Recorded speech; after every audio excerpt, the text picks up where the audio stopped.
1385 అప్లికేషన్లు రావటం, అందులో 1018 అప్లికేషన్ల వరకు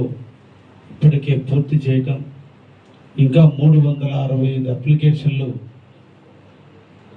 ప్రాసెస్లో ఉండటం, ఇప్పటికి 8,21,00,000 రూపాయలు వివిధ లబ్ధిదారులు అమలు చేస్తూ ఈ రాష్ట్రాన్ని అభివృద్ధి పథంలో పారిశ్రామిక ప్రగతిలో తీసుకుపోతూ ఈరోజు దాదాపు 16 లక్షల కోట్ల రూపాయల నిధులు ఆంధ్రప్రదేశ్కి వచ్చే విధంగా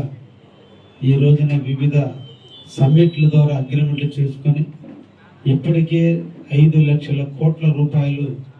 ఆంధ్రప్రదేశ్కి తీసుకొచ్చి వివిధ ప్రాంతాల్లో ఇండస్ట్రీలు, అదేవిధంగా డేటా సెంటర్లు, అదేవిధంగా టెక్నాలజీ హబ్బులు, క్వాంటమ్ వ్యాలీలు, నూతన టెక్నాలజీకి నాంది పలుకుతూ భారతదేశంలోనే ఆంధ్రప్రదేశ్ ఒక ప్రగతి పథంలో పరుగెత్తుతుంది అనే దానికి నిదర్శనంగా ఇటీవల బ్యాంక్ ఆఫ్ బరోడా బ్యాంక్ ఒక సర్వే చేస్తే భారతదేశంలో ప్రపంచ దేశాల నుంచి వచ్చేటువంటి నిధులలో ఏ ఏ రాష్ట్రానికి ఎంత నిధులు వస్తున్నాయని బ్యాంక్ ఆఫ్ బరోడా సర్వే చేసినప్పుడు